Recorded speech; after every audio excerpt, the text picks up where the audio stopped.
here we have prosecutors crash and burn in Kyle Rittenhouse's case. But polarized America doesn't seem to see it. Yeah, because they've been listening to mainstream media. But let's get on in here.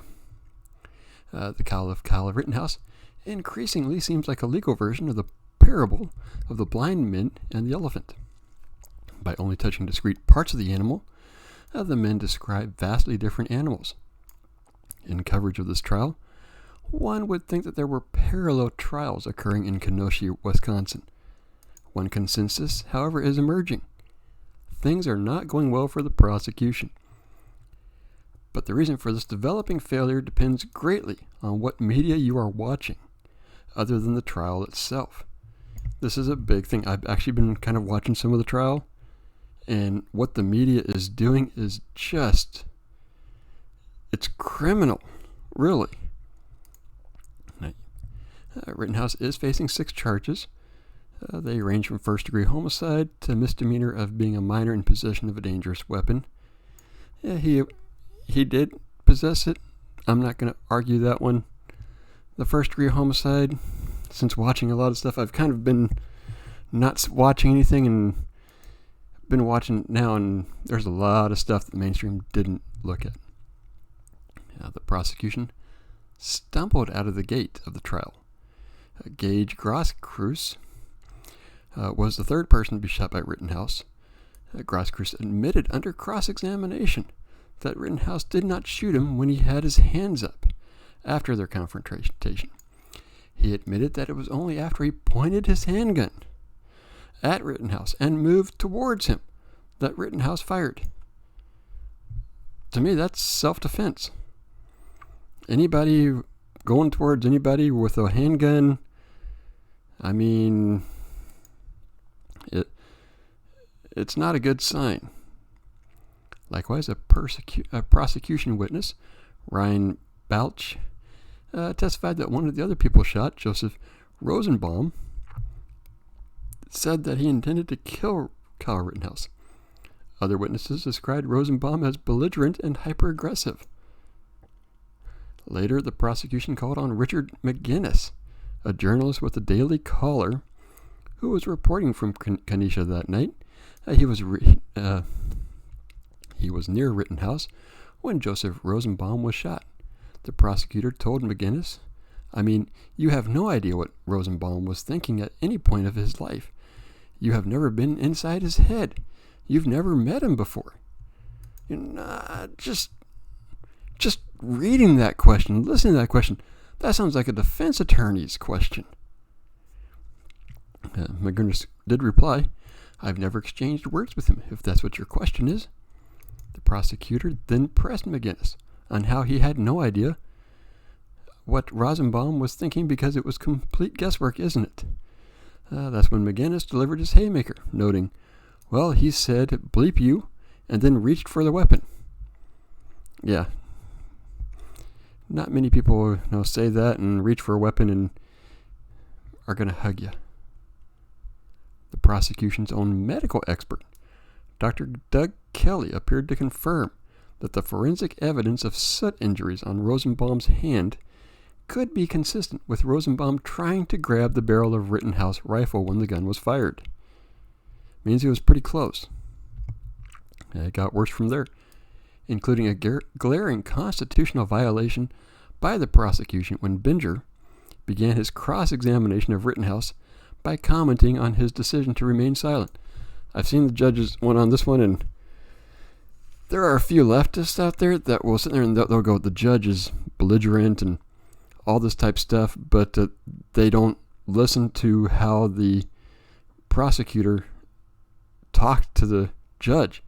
He basically said a couple of times, basically for the judge to shut up and let him talk. One of the times that I could see the judge, and you've seen those cartoon characters where smoke is coming out of the ears? Yeah, that was it. Article continues. The judge correctly tore into the prosecutor. Any first-year law student knows that you cannot comment on the silence of a mandarized defendant after an arrest under the Fifth Amendment, let alone ignore court order. Then we get into the biased media viewers. Even without the unforced errors by the prosecution, this was always a difficult case. Wisconsin has a strong self-defense standard. After a defendant claims to have acted to repeal a threat, the burden is on the prosecution to rebut that claim beyond a reasonable doubt.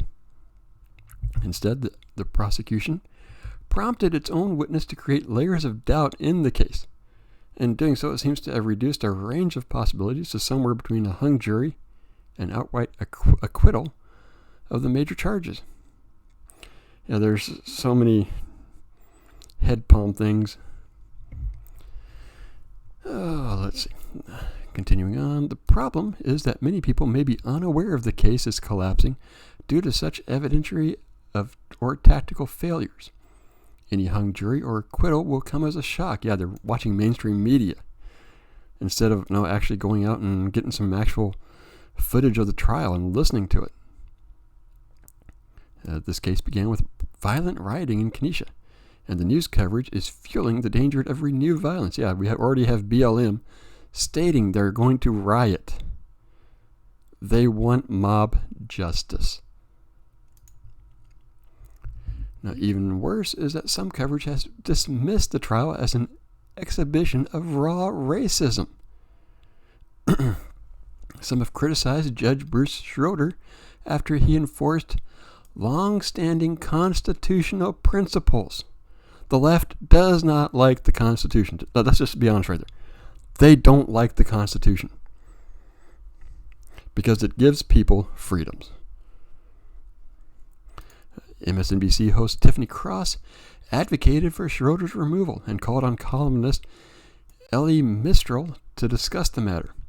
She stated earlier this month that white, non-college educated voters supported Republicans in the 2021 races in part because they care about, and here is the crux of this entire thing, why they're ignoring the facts in this case. They think it's about using their guns on black people and getting away with it. And that's why they call this trial a sham. As this news article says, it's one man, not society, that is on trial. Now, Joy Reid attacked the trial, suggesting that Rittenhouse's emotional breakdown on the stand was fraudulent.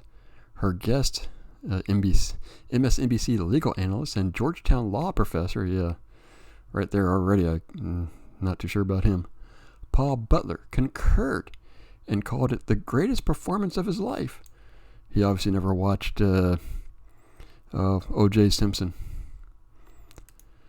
Butler declared Rittenhouse was well prepared by his defense attorneys to disrupt his image as a trigger-happy vigilante who went on a shooting rampage at a Black Lives Matter protest. Doesn't matter the fact that people chased him, went after him, were aggressive towards him. That doesn't matter at all to these people. It's all about race.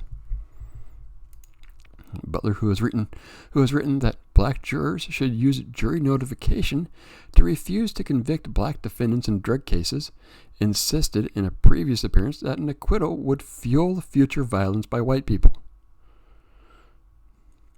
Reid added Wednesday, if you want to know why critical race theory exists, the actual law school theory that emphasizes that supposedly colorblind laws in America often still have racially discriminatory outcomes, then look no further than the trial of Kyle Rittenhouse. However, Rittenhouse is not to be judged on society's historical racism, and such history does not change the underlying facts. Either Groskraus, who is white, was pointing the gun at Rittenhouse's head, or he was not. It's a one or the other thing. That has nothing to do with racism. No. Either Rosenbaum was grabbing the barrel of Rittenhouse's gun, or he was not. Rosenbaum was also white. These facts do not change because of CRT. They don't. No. Many in the media rightly criticized those who encouraged riots on January 6 with unsupported claims of electoral fraud. However, some of the same media figures offered distorted accounts of this trial. The narrative can overwhelm the facts, and the media has a narrative. That's all they care about. They don't care about the facts. They don't care about your freedoms. They want the narrative. That's all they care about. Moreover, if left uninformed of the real legal deficiencies in the case, that narrative is likely to control the response to any failure to convict. And here's where we have our biggest problem. The media is not doing their job.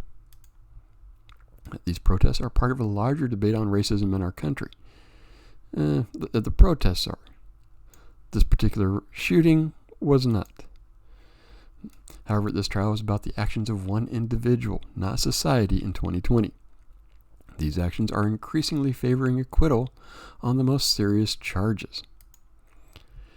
And no, I think it was right up here. Where was it? Yeah, right here. That is what it's all about for the left. That's it. That's all they care about. That's what they're pushing. And they don't care about what rights, freedoms, or laws that they trample on to get it. Now, I'm grade 7. Let me know what you think. Been following the trial? Not? And I'll see you next video.